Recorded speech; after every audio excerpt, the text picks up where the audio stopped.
"If you really loved us, you'd sell this house." My mother said those words to my face, in my own living room, while my daughter was upstairs doing homework. She wasn't asking, she was demanding, and when I hesitated, she leaned in with that look I knew from childhood. The one that said I was selfish, ungrateful, cold, but here's the thing. I had the deed in my hand, and what I found in that fine print, it didn't just prove her wrong. It proved she'd been planning this for months. What would you do if your own mother tried to steal your home? Stick around, because what happened next turned everything upside down. And hey, drop a comment below. Where are you watching from, and what time is it there? I love seeing where this story lands. Let me back up, because you need to understand how we got here. 10 years ago, my grandmother left me her house. It's a modest 2-bedroom bungalow on the east side of town, nothing fancy, but it was hers. And when she got sick, I was the one who showed up. My mom, she lived an hour away. She visited maybe twice that final year, sent a card to the funeral. My brother Kyle was in his 20s then, bouncing between jobs. He didn't visit at all, but me. I did the night shifts, the grocery runs, the pharmacy pickups. I sat with Grandma when she couldn't sleep. I read to her. And when she rewrote her will, she left the house to me, not to split 3 ways, to me. "You earned this," she told me one night, holding my hand. "And someday people are going to pressure you to give it up. Don't." I thought she was just tired, rambling, but Grandma was sharper than anyone gave her credit for. The will was notarized, witnessed, filed with the county, clear as day. For 9 years, nobody said a word about it. Mom didn't ask how I was doing. Kyle didn't visit. I raised my daughter Emma in that house. Worked 2 jobs, medical transcriptionist during the week, weekend catering gigs to make ends meet. I'm not rich, but I'm organized. I save everything. Receipts, emails, records. Grandma taught me that. And then 3 months ago, my phone rang. It was Mom. "We need to talk," she said. "It's about the house." She showed up 2 days later, with Kyle. They sat on my couch like it was an intervention. "We've been talking," Mom started, voice soft, almost sweet. "And we think it's time to revisit Grandma's estate." I blinked. "The estate? That was settled a decade ago." Kyle jumped in. "Yeah, but things change. Mom's got medical bills piling up, and I've got a business opportunity that could help all of us." I looked at him. "What kind of opportunity?" He waved his hand. "Doesn't matter. Point is, we're family, and this house is too big for just you and Emma anyway." My stomach dropped. "What are you saying?" Mom's voice got quieter, sharper. "We're saying you should sell." I felt the room tilt. "Sell? Split the money 3 ways," Kyle said, like it was obvious. "Fair and square. Grandma would have wanted us to help each other." I opened my mouth, closed it. Mom leaned forward. "Honey, if you really loved us, you'd do this. We need you." There it was, the guilt, the knife. I shook my head. "I can't just sell. This is Emma's home." Kyle's jaw tightened.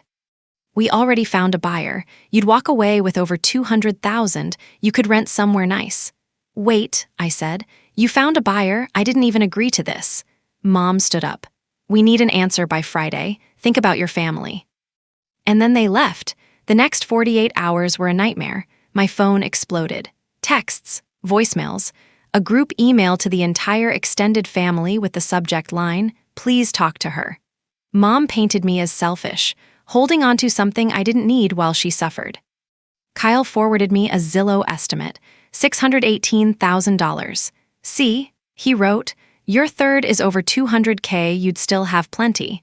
An uncle I hadn't spoken to in years called me, disappointed. "I didn't think you were like this." And then Emma came downstairs one night. She'd heard a voicemail on speaker. Mom, crying, "I just don't understand why she won't help her own mother." Emma looked at me with those big, serious eyes. "Are we bad people?" I nearly broke. That night, I sat at the kitchen table, staring at my phone. Maybe I was wrong. Maybe I was being selfish. Maybe Grandma would have wanted me to share. And then I remembered something. Grandma's old metal file box, the one she kept in the closet. I hadn't opened it in years. Inside was the deed. I pulled it out, and that's when I saw it, a clause I'd never noticed before. My hands started shaking. There, in small print at the bottom of the deed, was a restriction clause. This property shall not be sold or encumbered for a period of 10 years from the date of transfer, except by the named grantee for the sole benefit of said grantee. The named grantee, me, 10 years, I read it 3 times. Clipped to the deed was a memo. Printed on law firm letterhead. Dated 9 years ago, it was from Grandma's attorney. Per your instructions, we have recorded the restriction to protect your granddaughter from familial financial pressure. This clause will remain in effect until the 10-year mark, at which point the estate will be fully closed and beyond challenge. I sat back. Grandma knew, she knew exactly what my mother would do, and she'd built a wall around me. I felt a lot of things in that moment: relief, grief, anger, but mostly I felt clarity. Mom hadn't called out of love. She'd called because the clock was running out. The 10-year mark was 4 months away, but that still didn't explain why now.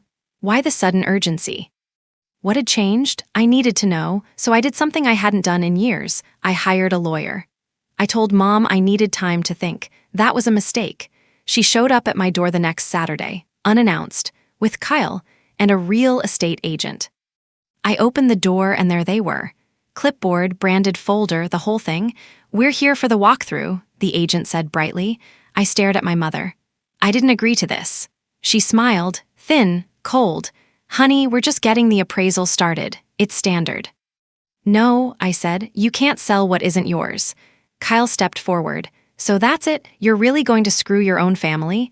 I held the door. "You need to leave." Mom's face changed. The mask dropped. "Fine," she said. "We tried to do this the nice way, but if that's how you want it, we'll sue for our rightful share." Grandma wasn't in her right mind at the end. Everyone knows that. My chest tightened. She turned and walked away. That night, Kyle posted on Facebook, nothing direct. Just vague enough. Funny how some people forget where they come from. Family means nothing to some folks, I guess. The comments piled up. Cousins, aunts, people I hadn't seen in years. "What's going on? Is this about you?"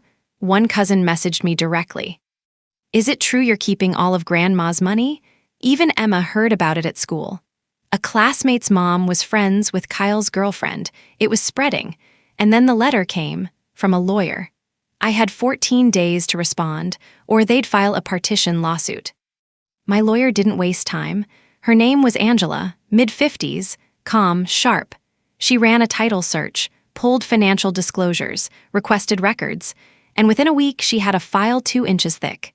"Your mother," Angela said, sliding a report across her desk, "is insolvent." I stared at the page. Mom had refinanced her house. Twice. She owed $190,000 on a property worth $210,000, $20,000 in equity. That's it. "And your brother?" Angela flipped to another tab. "He's in deeper." Kyle's credit cards, $58,000, all tied to something called an MLM, a multi-level marketing scheme. "The business opportunity," I whispered. Angela nodded. "He's been in it for 18 months. He hasn't made a dime." Then she showed me the worst part, text messages. Recovered through legal discovery, between Kyle and Mom. Kyle, "Once she sells, we split it 50-50. She'll never know." Mom, "Agreed, just keep the pressure on." I read it twice. They weren't planning to split it 3 ways. They were planning to cut me out entirely. "They waited for the 10-year mark," Angela said quietly. "Once the estate fully closes, it's almost impossible to challenge." I looked up. This was never about helping family. Angela's expression didn't change. No, it wasn't. Angela walked me through the math. Mom's debt, $190,000. Kyle's debt, $58,000. Total, $248,000. My house, sold at market value, would net around $600,000 after fees. Split 3 ways, $200,000 each. But split 2 ways between just Mom and Kyle, they'd each walk away with $300,000. Enough to clear their debts, and then some. "They timed it perfectly," Angela said. "Waited until you were vulnerable, single parent, stretched thin, emotionally exhausted." She pulled up one more document, medical billing statements, in Mom's name, but not for cancer, not for surgery, for cosmetic procedures. $18,400, not covered by insurance. The medical bills she mentioned? Angela tapped the page. Elective, she chose this. I leaned back in my chair. I wasn't angry, Not in the way you'd think, I just felt sad. My mother didn't see me as her daughter anymore. She saw me as an asset, a payout, a solution to a problem she'd created. So what do? I asked. Angela folded her hands. You have two options. Let them bully you into selling, or we fight back. I didn't hesitate. We fight. She nodded. Then here's what we do. We filed a motion to dismiss the partition lawsuit, with prejudice. That means if it's granted, they can't try again. We attached 3 exhibits: the deed restriction, the attorney's memo, and the text messages. Angela also requested sanctions for bad faith. They knew about the restriction, she explained. They just hoped you didn't. But we didn't stop there. I sent a certified letter, return receipt requested, to both Mom and Kyle. It was simple. I am not selling the house. However, I am willing to meet in person with my attorney present to discuss this matter one final time. If you wish to attend, respond within 5 days. I didn't want to humiliate them. I didn't want revenge. I just wanted the truth, on the table, with a witness. Angela also helped me set up something else, a living trust, for Emma, so that when I'm gone, the house goes directly to her, protected, untouchable, no 10-year wait, no loopholes. I signed the paperwork on a Tuesday morning. My hand didn't shake. The meeting was scheduled for the following Monday. I didn't know if they'd show up, but I was ready either way. Because I wasn't the same person they'd cornered 3 months ago, I had the receipts, and I had the truth. They showed up, both of them.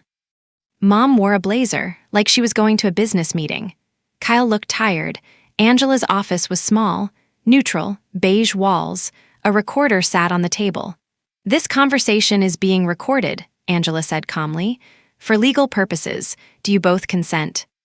Mom's lawyer, a younger guy in a bad suit, nodded. We consent. I sat across from them. I want to show you what I found, I said. I slid the deed across the table. There's a clause, right here. Grandma put a 10-year restriction on this property. It can't be sold or encumbered except by me, for my sole benefit. Mom barely looked at it. That doesn't mean.